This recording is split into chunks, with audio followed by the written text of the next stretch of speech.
sosialisasi profil pelajar Pancasila yang telah saya ikuti selama 3 hari ini. Profil pelajar Pancasila, apa itu profil pelajar Pancasila? Mungkin ada yang tahu. Profil pelajar Pancasila adalah sumber daya manusia yang unggul. Kita termasuk sumber daya manusia yang unggul, di mana pelajar sepanjang hayat yang memiliki kompetensi global dan berperilaku sesuai nilai-nilai Pancasila. Guru, kepala dinas, kepala sekolah, siswa adalah pelajar sepanjang hayatnya untuk menjadi manusia yang lebih baik lagi. Pelajar Pancasila ini ada 6 komponen. Yang pertama, beriman bertakwa kepada Tuhan Yang Maha Esa dan berakhlak mulia. Yang kedua, berkebinekaan global. Yang ketiga, bergotong royong. Yang keempat, mandiri. Yang kelima, kreatif. Dan yang terakhir, bernalar kritis. 6 komponen ini yang harus ada pada diri guru. 6 komponen ini yang harus guru cerminkan dalam perilakunya sehari-hari agar mampu menjadi teladan yang baik untuk siswanya. Karena tujuan dari profil pelajar Pancasila ini adalah guru membuat siswa juga berperilaku sesuai profil pelajar Pancasila. Nah, dalam pengembangannya itu ada 4 jika di sekolah. Yang pertama adalah pembiasaan dan keteladanan yang dilakukan oleh guru. Yang kedua adalah di dalam pembelajaran itu sendiri di dalam kelas. Yang ketiga adalah kegiatan kesiswaan. Dan yang keempat di dalam manajemen sekolah itu sendiri. Nah, yang pertama, keteladanan dan pembiasaan yang dilakukan guru atau orang tua di rumah. Anak diajarkan, setelah diajarkan, dibiasakan untuk melakukan hal itu, kemudian dilatih konsisten, sehingga menjadi sebuah kebiasaan, dan kebiasaan yang dilakukan berulang kali itu akan menjadi karakter yang membudaya pada diri anak. Dalam pembelajaran di kelas, seperti berdoa sebelum belajar, itu masuk komponen yang pertama tadi. Kemudian berdiskusi atau mengkomunikasikan kepada peserta didik atau belajar tutor sebaya. Kegiatan kesiswaan, ekstrakurikuler, lingkungan, dan outing kelas yang di SD Nomor 21 sebenarnya sudah ada. Selanjutnya adalah di manajemen sekolah. Profil pelajar Pancasila ini harus termanajemen di sekolah, di perencanaan programnya, kemudian di organisasi pelaksanaan programnya, kemudian diawasi serta dievaluasi apa yang perlu ditambahkan atau apa yang perlu dipertahankan. Yang pertama, komponen yang pertama tadi masih sudah hafal apa? Yang pertama adalah beriman bertakwa kepada Tuhan Yang Maha Esa dan berakhlak mulia. Di situ ada 5 elemen kunci. Yang pertama, akhlak pribadi, di mana kita harus berakhlak kepada diri kita sendiri, menjaga diri kita sendiri. Seperti di masa pandemi ini, kita menjaga diri kita dengan apa? Mencuci tangan, menjaga jarak, itu dimulai dari diri kita sendiri. Yang kedua adalah akhlak kepada manusia. Bagaimana kita memperlakukan manusia itu sendiri. Sopan santunnya bagaimana, cara menghargai perbedaan dan persamaan dalam sekolah ini bagaimana. Itu akhlak kita kepada manusia. Yang ketiga adalah akhlak kita kepada alam. Bagaimana kita merawat tumbuhan, ada tumbuhan tidak diinjak-injak atau sebagainya, disiram dan dirawat. Kemudian yang keempat adalah akhlak kita kepada bernegara. Bagaimana hak dan kewajiban kita harus kita penuhi sebagai warga negara yang baik. Kemudian yang kelima adalah iman dan takwa kepada Tuhan Yang Maha Esa, itu kita menjalankan perintahnya dan menjauhi larangannya yang telah termaknum pada agama kita masing-masing. Selanjutnya, yang kedua, ini kegiatan yang bisa dilakukan di sekolah dari yang komponen pertama tadi, seperti akhlak pribadi, kebiasaan mencuci tangan, akhlak kepada alam, bersih-bersih lingkungan, kemudian akhlak kepada manusia, di mana peserta didik pembiasaan bersalaman kepada guru, kemudian akhlak bernegara, itu seperti pemilihan ketua OSIS atau ketua kelas kalau di SD. Kemudian yang kelima adalah iman dan takwa dalam pembelajaran agama atau berdoa sebelum belajar. Yang kedua adalah berkebinekaan global. Ada 3 elemen kunci. Yang pertama adalah komunikasi dan interaksi antar budaya. Budaya kita berbeda-beda. Saya dan ibu guru juga berbeda suku, tapi kita tetap berinteraksi dengan baik tanpa merendahkan suku lainnya. Kemudian yang kedua, elemen kunci yang kedua adalah mengenal dan menghargai budaya. Kita mengenal budaya yang berbeda-beda di Indonesia ini, apalagi di luar negeri. Tapi kita harus tetap menghargainya dan mengambil sisi positif dari budaya yang berbeda tersebut. Kemudian yang ketiga adalah refleksi dan tanggung jawab terhadap pengalaman kebinekaan, di mana secara kita memanfaatkan kesadaran diri kita bahwa kita memang berbeda, tapi walaupun kita berbeda, tapi tetap satu jua. Yang selanjutnya pembiasaan yang lainnya yang bisa dilakukan dalam sekolah dalam kebinekaan, upacara bendera setiap hari Senin, menyanyikan lagu, bernuansa tanah air, mengenal keunikan potensi daerah. Kemudian dalam pembinaan kesiswaan bisa ada festival mengadakan pentas seni, tari misalnya di sini. Kemudian menggunakan bahasa asing, bahasa Inggris dalam pembelajarannya. Kemudian dalam pembelajaran biasanya penguasaan bahasa Inggris dan memahami budaya nasional global. Ini yang ketiga, gotong royong. Komponen yang ketiga, gotong royong. Elemen kunci dari gotong royong ini adalah kolaborasi, kepedulian, dan berbagi. Kolaborasi, kita mampu bekerja sama dengan positif tanpa ada sesuatu yang nggak enak di hati. Mampu bekerja sama untuk menahan ego kita masing-masing. Kemudian kepedulian, di mana kita memperhatikan dan bertindak proaktif terhadap kondisi lingkungan. Kemudian berbagi, memberi dan menerima segala hal yang penting bagi kehidupan. Contohnya ini, kolaborasi pembiasaan, misalkan menanam pohon bersama atau mengelola hidroponik bersama yang anak-anak dilakukan bersama Bu Retno sebelumnya. Kemudian kepedulian dalam PMI, kepedulian jika ada yang sakit kita merawatnya, atau seperti yang kita lakukan kemarin, kepedulian terhadap yang rumahnya kebakaran kemarin. Kemudian berbagi ini kita berbagi pada yang kesusahan. Kemarin kita telah berbagi kepada wali murid kita yang rumahnya kebakaran, itu sudah termasuk dalam kegiatan. Kemudian ini kegiatan lainnya yang bisa dilakukan di sekolah dalam gotong royong. Kemudian yang keempat, mandiri. Mandiri ini ada dua elemen: kesadaran akan diri dan situasi yang dihadapi, dan regulasi diri. Kesadaran akan diri yang situasi dihadapi, kesadaran kita situasi saat ini adalah situasi COVID. Kita harus bisa mandiri menjaga diri kita sendiri, dan murid juga harus bisa mandiri belajar di rumah dengan bimbingan juga guru dan orang tua. Kemudian regulasi diri, itu mengatur pikiran dan perasaan kita untuk mencapai tujuan belajarnya. Kita harus bisa mengatur pikiran dan perilaku kita agar tujuan pembelajaran kita kepada siswa tercapai dan siswa juga mendapat pengetahuan yang selayaknya meskipun di masa pandemi. Next. Contohnya ini, kesadaran akan diri dan situasi yang dihadapi. Guru melakukan vikon kepada anak, dan anak juga belajar mandiri di rumah dengan bantuan orang tua atau guru. Kemudian regulasi diri, ini lebih ke sosialisasi ikut lomba apa untuk mencapai tujuan belajar lainnya. Ini contoh lainnya dari mandiri tadi, mengunjungi perpustakaan, mencari ilmu secara mandiri, mengerjakan tugas-tugas dari guru.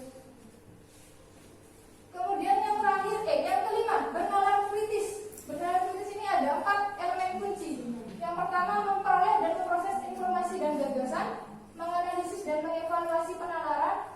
Yang ketiga, mengambil keputusan, dan yang keempat, merefleksi pemikiran dan proses berpikir. Contohnya ini, dalam pembelajaran, siswa dalam berpikir bernalar kritis, menganalisis dan mengevaluasi penalaran. Nanti siswa diberikan permasalahan, kemudian mereka diminta untuk bernalar apa nanti jawaban tersebut. Seperti memperoleh dan memproses gagasan informasi atau mengambil keputusan, berpendapat, itu juga bernalar kritis. Selanjutnya yang terakhir adalah kreatif. Kreatif ini ada 2 elemen: menghasilkan karya dan tindakan yang orisinal, dan menghasilkan gagasan yang orisinal. Contohnya, langsung ke contoh karya kreatif anak itu seperti menghasilkan karya dan tindakan yang orisinal. Anak membuat apa yang bisa menjadi solusi, kemudian juga menghasilkan gagasan yang orisinal. Lanjut.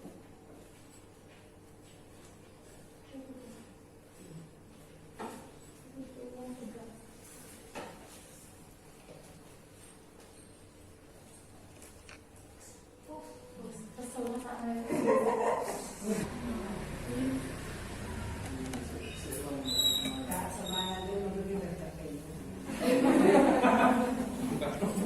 kasih sejujurnya.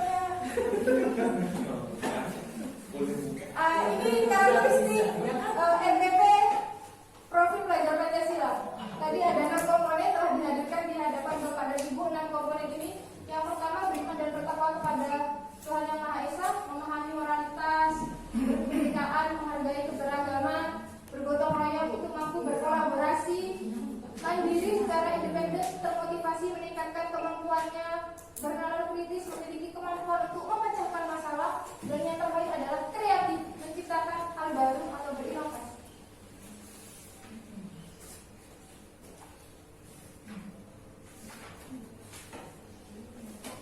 Nah, ini pengembangan profil Pancasila melalui pembiasaan tadi. Beriman dan bertakwa kepada Tuhan Yang Maha Esa, membiasakan kegiatannya berdoa sebelum dan sudah belajar, melaksanakan ibadah. Kemudian yang kedua, berkomunikasi global, melaksanakan upacara setiap hari Senin, contohnya bergotong royong, kerja kelompok, diskusi, tugas piket, gerakan Jumat bersih, dan lain sebagainya. Mandiri melalui pembiasaan mengerjakan tugas-tugas dari guru.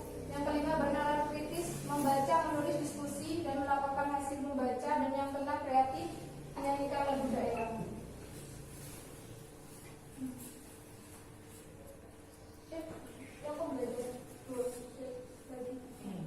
Ini yang melalui pembelajaran nanti di kelas, bagaimana profil pelajar Pancasila itu diterapkan. Yang pertama, beriman bertakwa kepada Tuhan Yang Maha Esa mampu diintegrasikan dalam semua mata pelajaran. Dalam setiap mata pelajaran kita berdoa sebelum dan sudah belajar, dan pengenalan nilai-nilai iman dan takwa. Kemudian yang kedua adalah kebinekaan global. Biasanya ada pada mata pelajaran bahasa Inggris ataupun IPS. Bentuk kegiatannya adalah penugasan atau memahami budaya nasional. Tapi bagi kelas rendah yang belum ada IPS atau bahasa Inggris, itu bisa dalam konteks nilai nasionalisme, di mana kita menyanyikan lagu nasional, itu sudah termasuk dalam kebinekaan global. Yang ketiga adalah bergotong royong, di mana di semua mata pelajaran bisa, misalnya kerja kelompok atau diskusi antara siswa. Yang keempat adalah mandiri, pembelajaran jarak jauh dari itu siswa dilakukan mandiri di rumahnya, itu termasuk mandiri, dan mengerjakan tugas-tugas dari guru itu juga termasuk nilai mandiri. Kemudian yang kelima adalah bernalar kritis. Bernalar kritis itu contoh bentuk kegiatannya, semua siswa membaca buku teks, kemudian menyikapi fenomena yang ada. Misalkan membaca teks tentang COVID-19 dan meminta siswa untuk menyikapi fenomena itu bagaimana. Itu sudah masuk ke nilai bernalar kritis dalam pembelajaran. Kemudian yang terakhir adalah kreatif, mengikuti kegiatan pembelajaran dengan kreatif dan inovasi. Nah, dalam NPP profil pelajar Pancasila ini, penilaiannya itu menggunakan AKM yang sebelumnya kita pernah ikut Zoom AKM. Dan soal-soalnya itu pembelajarannya model berpikir tingkat tinggi.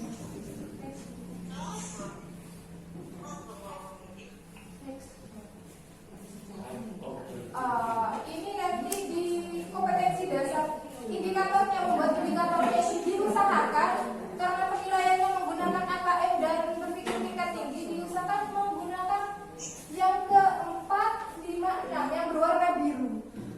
Jadi tidak lagi mengidentifikasi, ini tidak lagi seperti itu. Lebih ke analisa kategori apa, membandingkan dan mengukurkan, lebih ke sana dalam indikator pembelajarannya.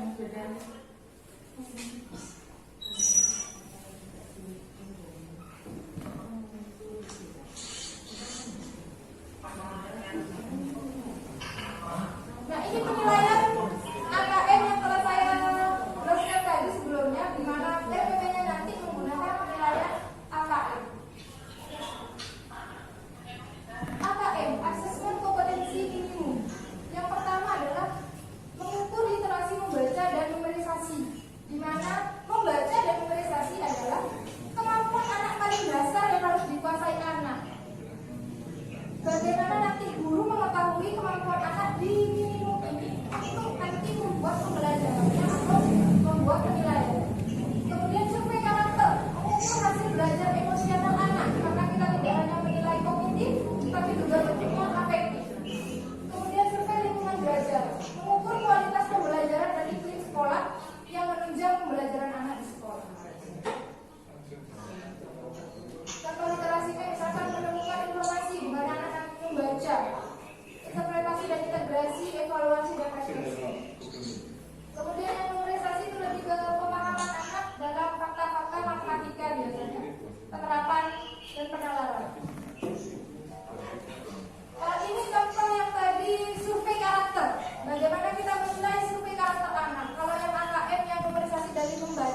pertama. Beriman dan bertakwa kepada Tuhan Yang Maha Esa dan berakhlak mulia. Mengajak siswa untuk berdoa sebelum memulai pelajaran. Kemudian ke bawah, poin nomor 5, berpikir kritis. Masing-masing siswa diminta untuk membuat satu pertanyaan dengan kata tanya mengapa dan bagaimana. Itu termasuk dalam komponen profil Pancasila berpikir kritis. Kemudian yang poin nomor 6, guru dan siswa berdiskusi. Berdiskusi itu sudah masuk kolaborasi dan kerjasama tadi, jadi masuk dalam komponen gotong royong kolaborasi. Kemudian poin 12, guru menjelaskan kegiatan mandiri dan dilanjutkan di rumah. Itu anak sudah mengerjakan secara mandiri atas penjelasan guru tadi. Kemudian yang 12 poin D, siswa diminta untuk mengirim video ketika melakukan percobaan. Nah, RPP ini melakukan percobaan perpindahan dan pengaruh kalor dalam kehidupan sehari-hari. Nanti siswa itu diberi tugas untuk membuat video perpindahan dan pengaruh kalor tadi. Nah, ini membuat videonya ini kan membutuhkan kreativitas anak. Sebagusnya seperti apa, uniknya seperti apa, gitu kan? Itu sudah masuk nilai profil pelajar Pancasila kreatif. Kemudian yang terakhir lagi mengakhiri pembelajaran dengan membaca doa. Masuk komponen yang pertama tadi, beriman dan bertakwa kepada Tuhan Yang Maha Esa dan berakhlak mulia.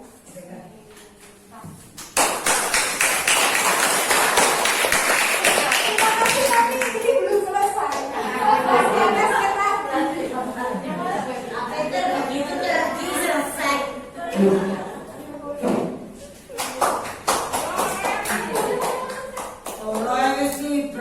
Nah, dalam pembelajaran daring, adakah dari siswanya dan bapak ini yang tidak mengikuti Victor ataupun tidak mengerjakan? Banyak. Selama semester 2-nya ada satu anak yang nggak ikut apa-apa sama sekali. Karena kita adalah guru yang mencerminkan profil pelajar Pancasila. HP-nya hilang, Bu. Saya disuruh membelikan dan nggak sanggup. Mana profil? Ayo, Pancasila tidak Kita juga berbagi harus ya. memfasilitasi anaknya dalam Di belajar. rumah saja saya ganti sama anak saya kok mau memberikan tapi goreng. Semoga profil belajarkan rezekinya ya. Amin. Tadi itu contoh RPP daring di mana siswa dapat mengikuti secara pikun bersama guru. Ini adalah RPP luring di mana siswa yang tidak bisa ikut pikun ataupun yang tidak bisa mengerjakan link dari guru wajib untuk juga memberikan pembelajaran sehingga anak mendapatkan hak yang sama dengan anak lain. Menyiapkan RPP-nya itu berbeda.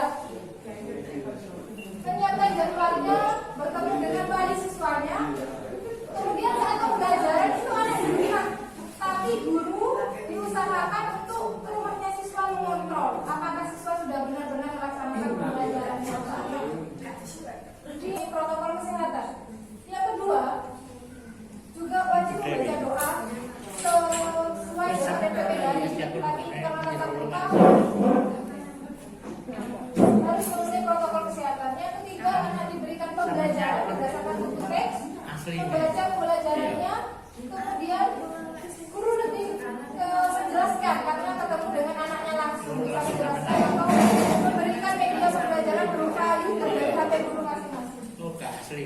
Kemudian setelah melihat video anak ditanya soal-soal diminta untuk menjelaskan, mengidentifikasi dan menyimpulkan.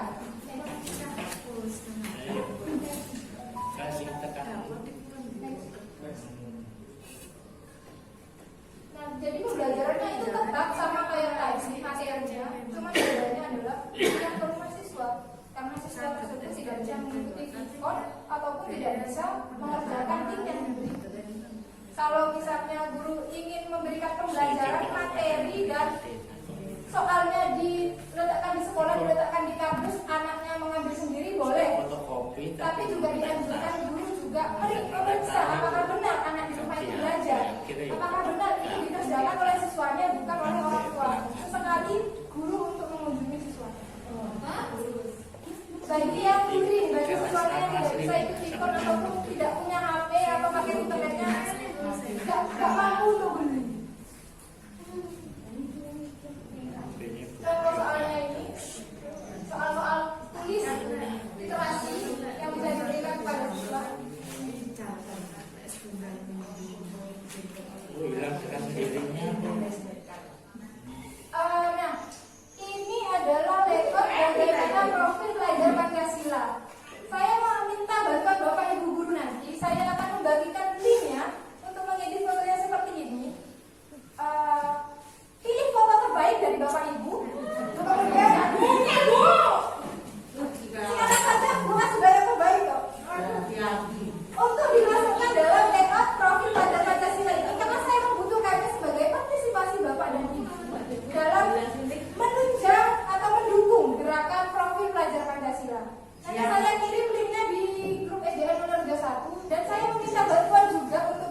berarti ya Bu ya? Foto murid. Oh, iya. Dua-dua. Salah satu saja. Ibu suka desain yang mana? Dipilih. Suka yang ketiga Ibu.